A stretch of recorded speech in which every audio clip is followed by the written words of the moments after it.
नमस्कार. आज आपण आर्ट माय ब्रेथ या वेब पोर्टलचा एक डेमो बघणार आहोत. आपण इथे बघू शकता की मी artmybreath.com ही वेबसाईट ओपन केलेली आहे. कलाकार आणि कलाप्रेमी मंडळींकरता तयार करण्यात आलेला हा एक ॲग्रिगेटर प्लॅटफॉर्म आहे. व्हिज्युअल आर्ट आणि परफॉर्मिंग आर्ट या दोन कला प्रकारांशी संबंधित असणारी मंडळी हा प्लॅटफॉर्म वापरू शकतील. आपण जर इतर कुठल्या कला प्रकाराशी निगडीत असाल तर त्या कला प्रकाराची नोंद आपण या प्लॅटफॉर्मवर करून आपण हा प्लॅटफॉर्म वापरू शकता. व्हिज्युअल आर्ट या कॅटेगरीच्या अंतर्गत drawing, painting, ceramics, sculpture, photography आदी कला प्रकारांचा समावेश होतो. तर परफॉर्मिंग आर्ट या कॅटेगरीच्या अंडर डान्स, ड्रामा, म्युझिक आदी कला प्रकारांचा समावेश होतो. आता आपण बघूया की या पोर्टलवर कुठले फीचर्स किंवा फंक्शन्स आपल्याकरता उपलब्ध आहेत. तर हे एक प्रकारचं सर्व्हिस फ्रेमवर्क असून ह्याच्यामध्ये events, art education, artist engagement, personal research, sponsor engagement, art businesses, नंतर आपण बघू शकता की वर्कशॉप्स, कॉम्पिटिशन्स, क्विझेस अशी अनेक प्रकारची व्हर्टिकल्स किंवा फंक्शन्स उपलब्ध आहेत की जी वापरून कलाक्षेत्राशी निगडीत असणारी मंडळी एकमेकांकरता कामाच्या वेगवेगळ्या संधी निर्माण करू शकतील, त्या एकमेकांकरता उपलब्ध करून देऊ शकतील आणि त्या संधींचा लाभ देखील घेऊ शकतील. अशा प्रकारची सोय ह्या पोर्टलमध्ये आहे. तर इथे उजव्या कोपऱ्यामध्ये साइन अप आणि लॉग इन असे दोन पर्याय आपल्याकरता आहेत. तर आपण एक साइन अप फॉर्म भरून आपलं पोर्टल लॉग इन इथे तयार करू शकता, आपलं अकाउंट तयार करू शकता आणि हा लॉग इन ऑप्शन वापरून आपण त्याद्वारे पोर्टलमध्ये लॉग इन करू शकता. तर आता मी इथे एक डेमो युजर ID वापरून लॉग इन करतो आहे. आपण बघू शकता की मी लॉग इन केल्यानंतर मला इथे एक पॉपअप आला आहे. माझं मेंबरशिप सबस्क्रिप्शन एक्सपायर झाल्यामुळे तो आला आहे. तर आपण जर पहिल्यांदाच लॉग इन केलेलं असेल तर आपल्याला इथे एक सबस्क्राईब नावाचं बटन दिसेल आणि आपलं मेंबरशिप सबस्क्रिप्शन जर एक्सपायर झालं तर आपल्याला इथे रिन्यू मेंबरशिप नावाचं ऑप्शन दिसेल. तर या पोर्टलवर किंवा या प्लॅटफॉर्मवर कुठले मेंबरशिप प्लॅन्स आपल्याकरता उपलब्ध आहेत ते आपण बघूया.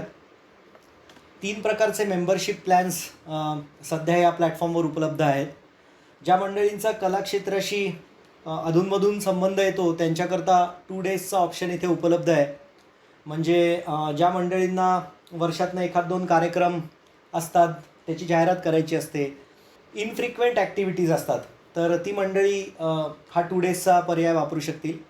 आणि जी मंडळी कलाक्षेत्रात नियमितपणे कार्यरत आहेत त्या मंडळींकरता मंथली आणि इयरली असे 2 प्रकारचे मेंबरशिप प्लॅन्स उपलब्ध आहेत.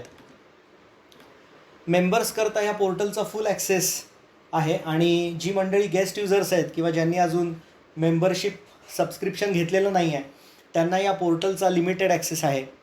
कलाकाराचा प्रेक्षक वर्ग किंवा श्रोता वर्ग हा केवळ ह्या पोर्टलवरच्या पेड सबस्क्राईब मेंबर्सपुरता मर्यादित न राहता तो ह्या पोर्टलवर रजिस्टर्ड असणाऱ्या सर्व युजर्सपर्यंत पोहोचावा या हेतूने गेस्ट युजर्सकरता देखील काही लिमिटेड पोर्टल फीचर्स अवेलेबल करून देण्यात आलेले आहेत.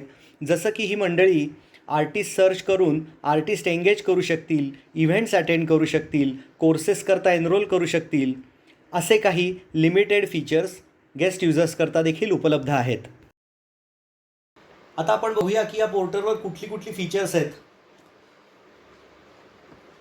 तर इथे क्रिएट ऑपॉर्च्युनिटीज, ग्रॅब ऑपॉर्च्युनिटीज आणि युजर डॅशबोर्ड असे 3 मुख्य मेन्यूज आपल्याला मेन्यू बारवर दिसत आहेत. त्यापैकी क्रिएट ऑपॉर्च्युनिटीज हा सेक्शन वापरून आपण इथे इतरांकरता काही ऑपॉर्च्युनिटीज उपलब्ध करून देऊ शकता किंवा कामांच्या संधी निर्माण करून त्या इतरांकरता उपलब्ध करून देऊ शकता. तर त्यापैकी पहिलं आपण इथे बघूयात की पोर्टफोलिओज. तर ह्या पोर्टलवर आपण 3 प्रकारचे पोर्टफोलिओज तयार करू शकता आणि पब्लिश करू शकता.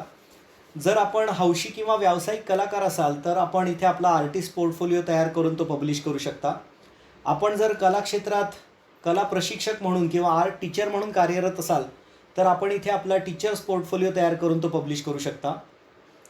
आपण कलाक्षेत्रामध्ये प्रायोजक म्हणून जर कार्यरत असाल, आपण जर वेगवेगळ्या इव्हेंट्सना स्पॉन्सरशिप उपलब्ध करून देत असाल तर आपण इथे आपला स्पॉन्सर पोर्टफोलिओ तयार करून तो पब्लिश करू शकता.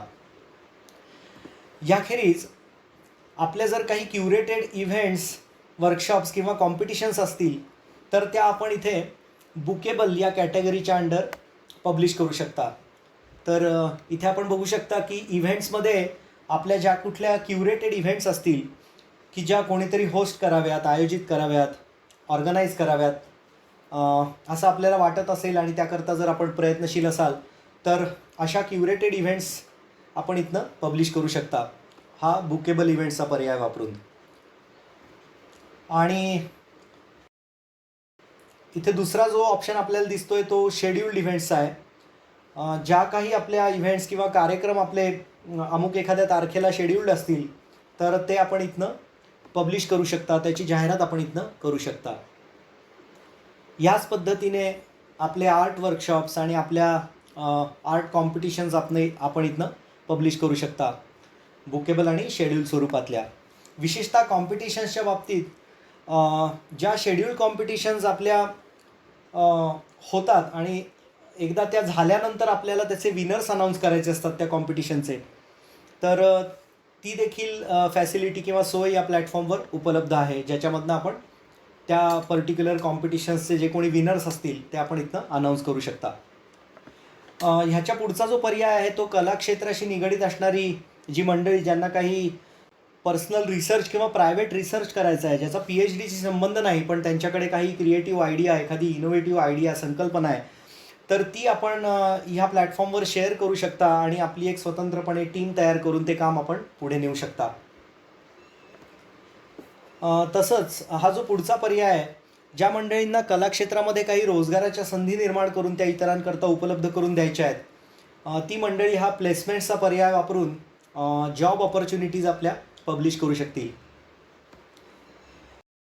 याखेरीज ज्या मंडळींचा कला क्षेत्राशी निगडीत काही व्यवसाय आहे, आपली स्वतःची काही उत्पादनं आहेत, काही सेवा आहेत, तर ती मंडळी हा आर्ट बिझनेसेसचा पर्याय वापरून आपले आर्ट बिझनेसेस, त्याच्याशी निगडीत असणारी प्रॉडक्ट्स आणि सर्व्हिसेस इथनं आपण पब्लिश करू शकता. आपापल्या क्लायंटशी आपण कनेक्ट होऊ शकता, त्यांचे फीडबॅक्स घेऊ शकता.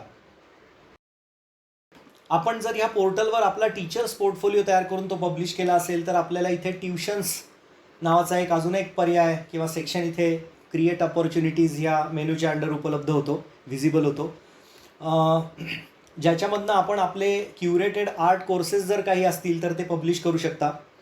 आपल्या स्टुडंट्सकरता जर आपल्याला आपल्या काही नोट्स शेअर करायच्या असतील, ऑडिओ, व्हिडिओ, इमेज किंवा डॉक्युमेंट स्वरूपात, तर त्या आपण इथनं ॲड लर्निंग रेफरन्सेस हा ऑप्शन वापरून शेअर करू शकता. ह्या पोर्टलवर आर्ट क्विझेसचा पण एक पर्याय उपलब्ध आहे. MCQ बेस्ड क्विझेस या पोर्टलवर आपण तयार करून ती पब्लिश करू शकता, जी प्ले मोड आणि स्टडी मोडमध्ये लोक ॲक्सेस करू शकतील. विशेषतः जी विद्यार्थी आहेत किंवा स्टुडंट्स आहेत ती मंडळी त्या कलेच्या अभ्यासाकरता हे क्विज स्टडी मोडमधनं ॲक्सेस करू शकतील, ज्यामध्ये त्यांना प्रश्न आणि त्या प्रश्नाचं योग्य उत्तर हे दोन्ही हायलायटेड स्वरूपात दिसू शकेल. तर अशा पद्धतीची ही व्हर्टिकल्स किंवा वेगवेगळे फीचर्स या पोर्टलवर आपल्याकरता उपलब्ध आहेत. आता हा जो पुढचा ऑप्शन आहे ग्रॅब ऑपॉर्च्युनिटीज, हा वापरून आपण ज्या कोणी आर्टिस्टनी किंवा आर्ट टीचर्सनी किंवा कलाक्षेत्रातल्या मंडळींनी आपापल्या ऑपॉर्च्युनिटीज इथे पब्लिश केलेल्या असतील त्या लिस्टिंग स्वरूपात इथे आपल्याला बघता येतील. तर त्यामध्ये आपण बघू शकता की artist search, teacher search, sponsor search, course search असे अनेक प्रकारचे सर्चेस इथे उपलब्ध आहेत. तर त्यातले आपण काही बघूयात की आर्टिस्ट सर्च नावाचा पर्याय वापरून मी ह्या पोर्टलवर ज्यांनी आपापले आर्टिस्ट पोर्टफोलिओज पब्लिश केलेले असतील ते मला बघता येतील आणि त्याद्वारे मला एखादा कलाकार निवडून त्याला आपल्या कामाकरता रिक्वेस्ट पाठवता येऊ शकेल. तसंच ज्या मंडळींनी आपापले इथे टीचर्स पोर्टफोलिओ पब्लिश केलेले असतील तर ते मला बघता येतील. मला एखादी जर कला शिकायची असेल तर एखाद्या टीचरचा पोर्टफोलिओ बघून मी त्या टीचरकडे आपली स्टुडंटशिप रिक्वेस्ट रेज करू शकेन, स्टुडंटशिप ॲप्लिकेशन पाठवू शकेन. माझ्या काही क्युरेटेड इव्हेंट्सकरता जर मी स्पॉन्सर्सच्या शोधात असेल तर इथनं मला स्पॉन्सर्स सर्च करता येतील आणि त्यांना ॲप्रोच होता येईल. याचप्रमाणे ज्या मंडळींनी आपापले काही क्युरेटेड कोर्सेस इथनं पब्लिश केलेले असतील तर मी त्या कोर्सेसना एनरोल करू शकेन.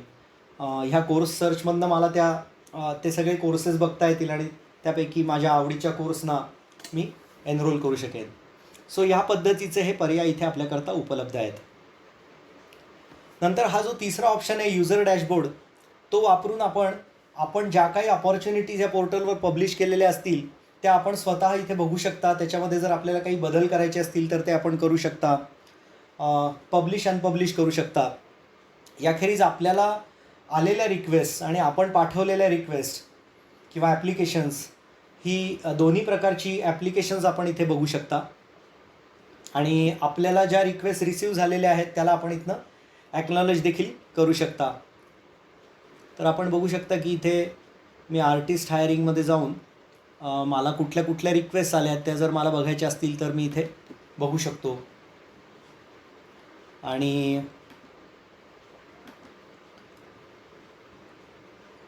त्या रिक्वेस्टना मी इथे रिस्पॉन्ड देखील करू शकतो.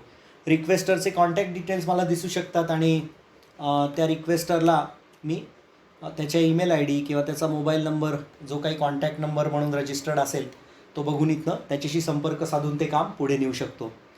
सो साधारण अशा पद्धतीचेच वर्कफ्लो ह्या सगळ्याच फीचर्स करता आहेत थोड्याफार फरकानी.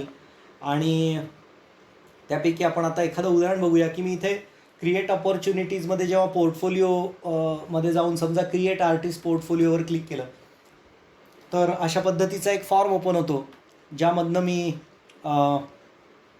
माझी स्वतःची माझ्या कलेविषयीची माझ्या कलाकृतींविषयीची जी काही माहिती माझ्याकडे ऑडिओ व्हिडिओ इमेज टेक्स्ट स्वरूपात असेल ती मी इथनं अपलोड करून माझा पोर्टफोलिओ तयार करून तो पब्लिश करू शकतो. तो पब्लिश केलेला पोर्टफोलिओ मी इथनं आर्टिस्ट पोर्टफोलिओ म्हणजे युजर डॅशबोर्डमधनं आर्टिस्ट पोर्टफोलिओ सेक्शनमधनं तो इथनं मी बघू शकतो. जे काही फोटोज व्हिडिओज ऑडिओ लिंक्स जे काही असेल ते सगळं मी इथनं बघू शकतो. सो अशा पद्धतीचा हा पोर्टफोलिओ इतरांना कसा दिसेल हे मला इथनं बघता येतं. नंतर जसं मी म्हणालो की त्या पोर्टफोलिओमध्ये जर मला काही बदल करायचा असेल तर मी हा एडिटचा ऑप्शन वापरून तो करू शकतो. पब्लिश अनपब्लिश करू शकतो. असे अनेक ऑप्शन्स इथे उपलब्ध आहेत.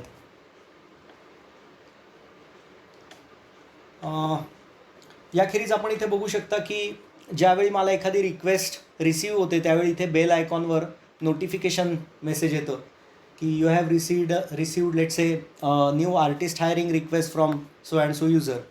तर ती मगाशी आपण जसं बघितलं तसं मी ती रिक्वेस्ट इथे कोणाकडनं आली आहे ती इथे बघू शकतो जाऊन आतमध्ये.